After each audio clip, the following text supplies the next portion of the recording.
Olá, está começando o Multicidades. Aqui nesse espaço nós debatemos assuntos envolvendo os municípios, mas também contamos histórias de pessoas que fazem a diferença nas cidades. Eu sou Fernanda Esquiavo e fico com você a partir de agora aqui na tela do Multi RS. E o programa de hoje é voltado para o setor imobiliário. Você sabia que no último ano comprar um imóvel residencial ficou 7,73% mais caro, segundo o índice da FIPZAP? Diante desse cenário, a busca por opções com melhor custo-benefício tornou-se uma prioridade. Quais as estratégias os compradores podem adotar para encontrar imóveis com melhor custo-benefício? O encarecimento desses imóveis influencia o crescimento do mercado de aluguel no Brasil? E agora, para falar comigo sobre esse assunto, eu converso com o Dr. Tiago Hora, advogado especialista em Direito Imobiliário da RGBH Advogados. Seja bem-vindo, Dr. Tiago, que bom te ter aqui no Multicidades. Obrigado pelo espaço, Fernanda. Eu estou ansioso para contribuir com vocês. Doutor, a gente tem percebido um aumento significativo no valor dos imóveis, principalmente aqui no Rio Grande do Sul, conversávamos anteriormente, justamente depois das enchentes que a gente teve, né? Como é que está essa questão aí, se você pode falar, né, sobre, relacionado ao país e pontualmente no nosso estado, o que mudou neste ano, 2024, 2025, ou nos últimos anos? É, nós tivemos, Fernanda, alguns eventos que contribuíram para esse fato, tá? Recentemente tivemos alguns choques inflacionários, tá? As chuvas realmente é um deles, tá? O descolamento do dólar também é um que altera o câmbio, né? A casa do câmbio e faz subir os insumos, né? Como concreto, né? Os maiores insumos, petróleo, né? E isso no valor final do produto afeta. Né? A própria pandemia, né, de 2020 descolou alguns índices inflacionários, né? O IGPM subiu aí em 2020 e 2021 na faixa de 17%, em 2022 também teve uma subida muito relevante na faixa de 11%, e isso vem encarecendo o produto final, que é o imóvel. Né? E a alternativa para isso realmente é o aluguel. Né, as famílias brasileiras estão optando por não comprar os apartamentos, os imóveis, as casas, né, e optar realmente por seguir com o aluguel. E oferta, procura e demanda, né? Quanto mais gente procurando aluguel, o preço aumenta, né? O mercado realmente tem se consolidado, né? Nós tivemos alguns índices que refletem isso, do VIPZAP, conforme você bem mencionou. O IGPM, que é usualmente também muito utilizado para a gente atualizar o valor do aluguel, o acumulado do último ano ele subiu 6,76, quase 7%. É reflexo desse movimento inflacionário, né, que motivou que as famílias reduzam a compra de imóveis e procurem aí o aluguel. E você percebe uma movimentação das pessoas saindo das capitais em busca de uma vida, de uma qualidade de vida melhor e também atrás de preços melhores nos imóveis? Você percebe isso acontecendo? Sem dúvida, sem dúvida. Esse movimento não é de hoje, tá? Já existe há 5, 6, 7 anos.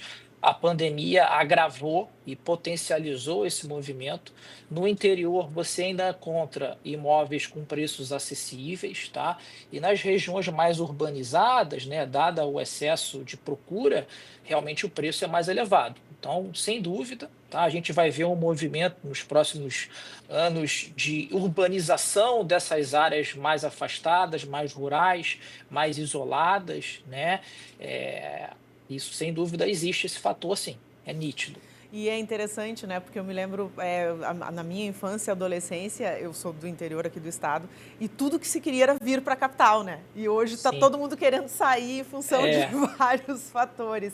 é bem Doutor, sazonal, é tem bem, razão. bem sazonal.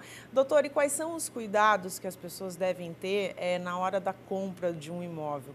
Porque muitas vezes essa compra ela não é feita através de imobiliárias que têm todos uns contratos super esclarecidos, assim, que dão a segurança para o comprador. Muitas vezes é uma compra direta, feita direto com o proprietário, e as pessoas numa tentativa de não pagar, né, aquele percentual da imobiliária, que de fato do corretor, acabam fazendo essa compra direta e às vezes pode dar problema. Quais são os cuidados e o que você percebe assim no escritório de vocês? Quais são os maiores problemas que acontecem no que diz respeito a essa questão contratual? É, a gente tem que tomar muito cuidado, tá? Às vezes o barato sai caro, tá? Eu sempre recomendo, tá, a assistência de um profissional qualificado, seja um bom corretor ou um advogado, para assessorar a aquisição do imóvel, né? Seja um apartamento ou seja uma casa, né? Hoje a gente tem algumas pessoas oportunistas, é um mundo muito globalizado, muito rápido, né? Então as pessoas estão sujeitas, inclusive, a fraudes bancárias, né? Então sempre procure um advogado, tá? Analise com calma cláusulas que podem aí inviabilizar a negociação. Analise a matrícula do imóvel atualizada para saber se esse imóvel tem alguma constrição, alguma penhora, algum tipo de ato gravado na matrícula, que isso vai prejudicar você, o comprador, lá na frente, tá? Nenhum problema a gente negociar imóvel direto com o comprador, tá? Isso, inclusive, a tendência é baratear o preço, né? Você tira algumas intermediações aí nesse canal, mas tem que adotar, sim, alguns cuidados, né? Principalmente a origem do imóvel, se ele tem alguma restrição, né? Débitos anteriores à compra, como IPTU, né, taxa de urbanização em algumas municipalidades, né, taxa de lixo, basicamente é isso, tá? São cuidados que são de suma importância para que a pessoa não caia, como você disse, né? Para que o barato não saia caro. Aí agora eu quero entrar numa outra esfera que é o seguinte, a gente, às vezes, pelo menos no mínimo, vamos dizer que uma vez por ano, aí 2 vezes por ano, a gente se depara com leilões de imóveis, né? Por um custo que aparentemente é bem mais acessível do que os que estão sendo oferecidos no mercado. Como é que funciona essa questões dos leilões? Esses bens, eles são confiáveis? Dá para comprar? O que se tem que cuidar em relação a isso? Sim, é um mercado em crescimento, tá? O leigo costuma ter medo daquilo que ele desconhece, né?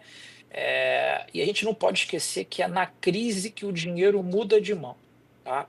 Com esse endividamento alto aqui no Brasil, tá? As pessoas têm deixado de pagar financiamentos, tá? Ou perdem os processos ao deixar de pagar impostos e tributos, tá? Então, esses imóveis, eles possuem um deságio muito grande. Então, hoje existe todo um mercado, tá? São investidores que arrematam esses imóveis em leilões, tá? Leilão esse seja judicial ou extrajudicial, aí eu vou entrar numa questão muito técnica da origem do leilão, tá? Eu queria passar aqui somente a premissa, né? Uhum. E eles adquirem esses imóveis com deságio e vendem com ágio ou adquirem para moradia própria. Moradia própria. Então são duas modalidades, né?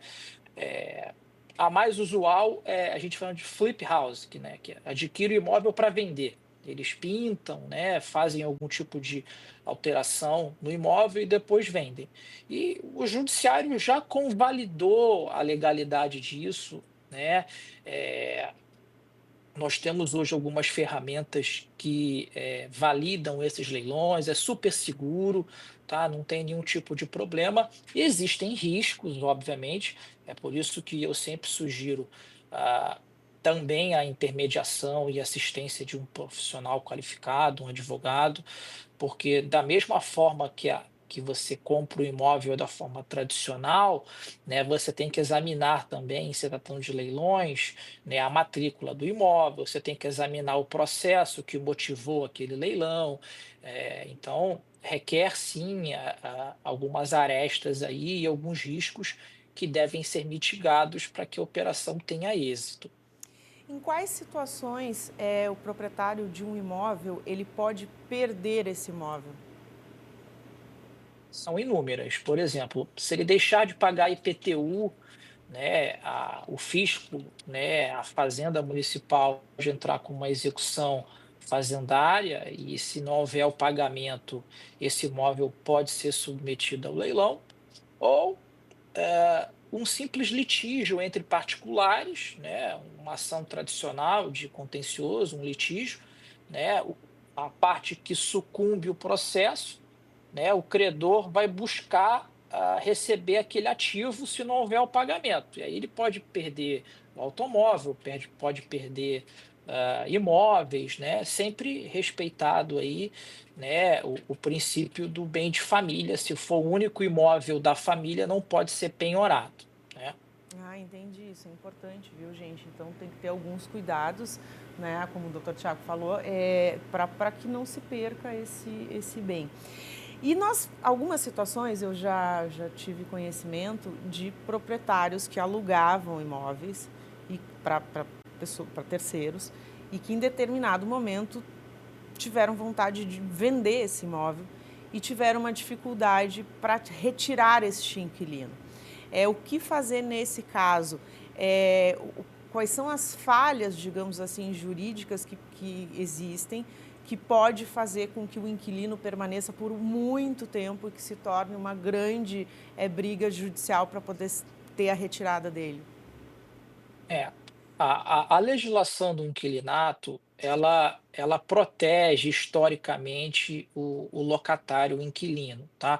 Mas existem sim algumas ferramentas para que o locador, que não precisa ser necessariamente o proprietário, tá? As pessoas confundem, tá? Eu posso ser possuidor de um imóvel, não ser proprietário, eu posso alugá-lo. Então, eu sou locador, mas não sou proprietário. Existem algumas ferramentas para preservar a propriedade e você retirá-lo aí quando houver necessidade, né? Você coloca essa disposição no contrato, uma cláusula contratual, né? Você pode vender o imóvel durante a locação, mas você pode conceder o direito de preferência, você deve conceder o direito de preferência ao locatário. A legislação, mais uma vez, protegeu aí o inquilino, né? E você pode não registrar o contrato também na matrícula do imóvel, que ele não produz efeitos, né? Então, eu estou aqui analisando sob a ótica do locador, tentando reaver o imóvel com brevidade. Mas a regra, Fernanda, é que o contrato seja cumprido a questão temporal, né? É raríssimo, são raríssimas as exceções onde o locador pode reaver o imóvel antes daquele prazo estipulado em contrato, se não houver uma cláusula determinando isso no contrato de locação. Perfeito. A gente vai para um rápido intervalo agora com o nosso Multicidades e daqui a pouquinho a gente continua conversando sobre esse tema.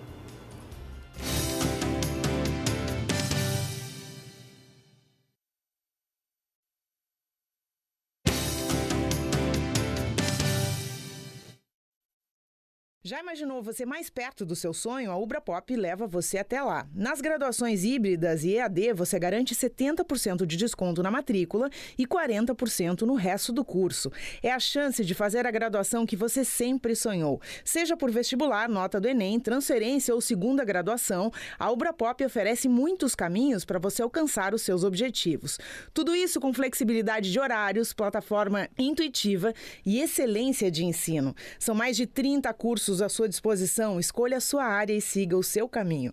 Não perca tempo e descubra um mundo de possibilidades. Acesse ubra.br/vestibular e matricule-se. Seu futuro começa agora. Ubra Pop, nossas raízes são a conexão com o futuro. E o Multicidades está de volta e nós continuamos falando sobre a busca por opções mais acessíveis no mercado imobiliário. Doutor, nós percebemos, eu fui impactada diretamente o ano passado com um aumento muito grande no que diz respeito ao aluguel. Existe um limite, né? Qual o regramento para isso? O proprietário ele pode sair aumentando quanto ele quiser ou isso precisa estar estipulado em contrato? Precisa estar em contrato, tá? Usualmente, o locador, ele prevê expressamente e claramente o índice que ele vai utilizar. Então, inclusive, se houver deflação ele é obrigado a reduzir, tá? Então isso fica pactuado em contrato, né? Ao mesmo tempo que você protege o locador, você protege também o locatário. Então, se houver um choque inflacionário, se o IGPM descolar para 15, 20%, né? Realmente o aluguel vai ter que ser reajustado, né? E dificilmente, no meu sentir, o judiciário vai intervir nesse índice, porque ele retrata unicamente a inflação. Então tem que ter muito cuidado com o contrato, né? Principalmente dar uma boa analisada ou buscar a ajuda de um profissional como você, que vai dar um esclarecimento melhor para aquele que é leigo e que às vezes não compreende muito bem, né? Sem dúvida, sem dúvida. Alguns índices são mais voláteis, então, assim, existe sim, algumas formas de você atenuar essa atualização, esse reajuste, mas a gente não pode apostar, né, se a inflação vai reduzir ou se vai cair, né? O Banco Central tem tentado controlar, a Selic tem aumentado, mas o nosso país historicamente sempre foi muito inflacionário, né, historicamente, estruturalmente falando. Doutor, e faixas etárias, por exemplo, impactam nesses contratos, nesse mercado de compra e venda?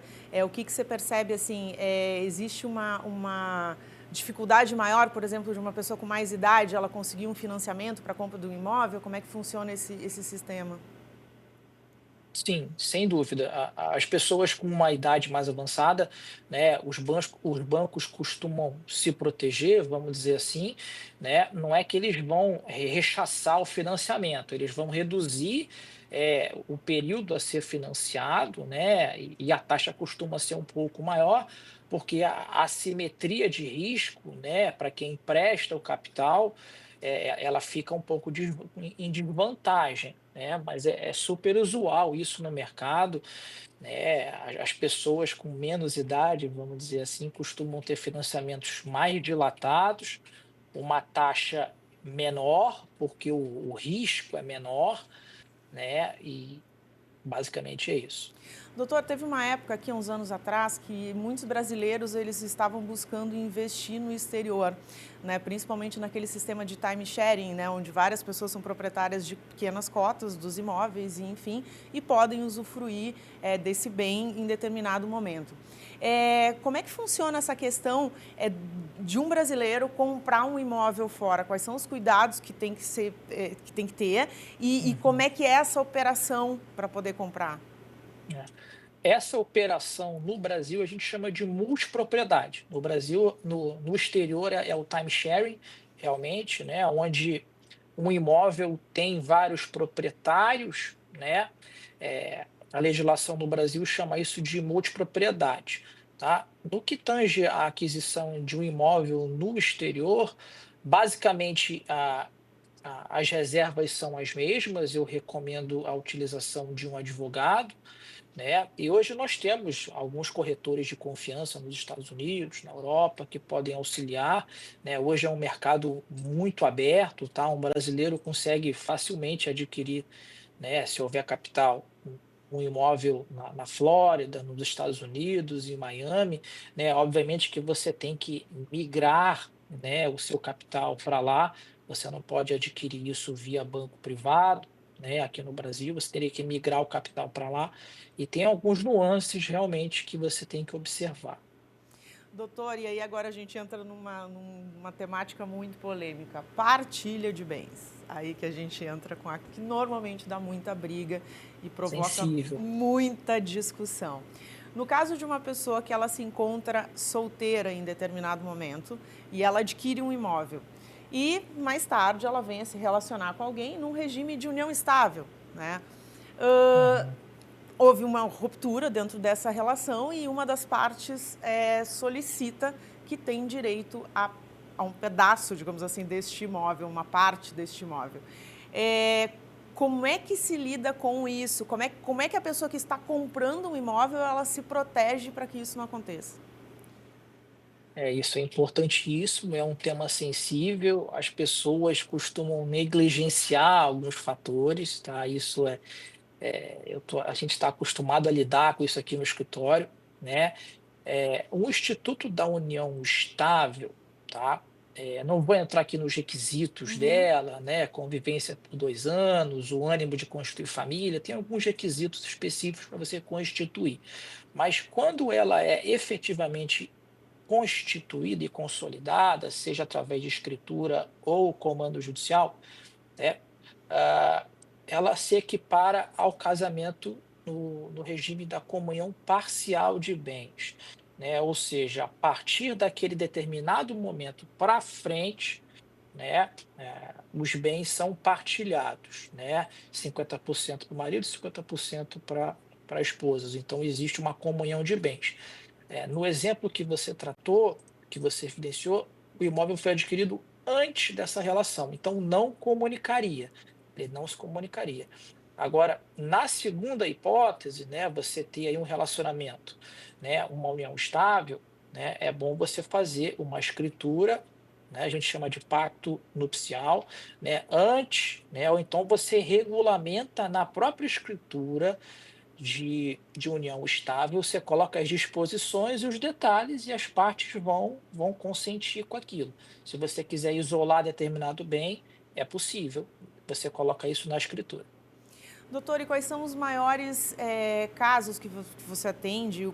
Quem é o público que busca a prestação de serviço do escritório de vocês e para que fim? Só para a gente entender assim como é que funciona e até para o nosso telespectador, porque se está precisando de um auxílio já sabe que consegue ir buscar. É. Hoje o meu escritório ele é voltado exclusivamente para o mercado imobiliário e construção civil, tá? Nós optamos por não desenvolver um serviço extenso, a gente não faz bancário, nada disso. Nosso escritório é voltado exclusivamente para o mercado imobiliário, tá? Nós atendemos construtoras e incorporadoras, tanto na parte consultiva, que é a formatação do negócio, desde a aquisição do terreno, né, assessoria na feitura dos instrumentos, promessa de compra e venda, né, a gente faz a recuperação de crédito também dessas construtoras e incorporadoras, e por fim a parte contenciosa, que é o litígio, né, nós ainda temos muitos processos de vício construtivo, que é um tema muito sensível para a gente debater talvez num próximo encontro. A gente está vendo aí uma avalanche de processos, né, cujos consumidores reclamam da existência de vícios construtivos, né, temos ainda muitas ações de distrato. Então, o meu escritório é voltado basicamente para pessoas jurídicas, são construtoras e incorporadoras, tá, do mercado imobiliário. Não, perfeito, doutor. Agradeço muito a sua participação. Qual é o escritório de vocês? Deixa para os nossos telespectadores aí. RGB Advogados. Tá? Eu agradeço a colaboração, o espaço concedido e estou à disposição para contribuir novamente. Obrigado, boa Muito tarde. obrigada. Foi ótimo o conteúdo da nossa conversa. E aí ficou muitas dicas para você que quer adquirir um imóvel. Tenha cuidado, procure um bom profissional, procure um bom advogado para revisar esses contratos de compra e venda, porque muitas vezes um detalhezinho ele pode fazer toda a diferença e fazer com que você arrume uma dor de cabeça que ainda não tem. Né? Então tenha sempre essa noção de que é uma coisa, é um assunto muito sério, uma pauta muito séria, é uma pauta onde desprende muito dinheiro, que a gente sabe que hoje o mercado imobiliário ele está cada vez subindo mais. A gente está tendo um boom, principalmente aqui em Porto Alegre, das grandes construtoras, colocando imóveis belíssimos aí no mercado e ninguém quer perder dinheiro. Então é isso, o programa de hoje, né, doutor? Fica aí a dica para os nossos Verdade. telespectadores e futuros investidores. Gente, o Multicidade de hoje vai ficando por aqui. Agradeço a sua companhia e a gente se vê no próximo programa. Tchau, tchau.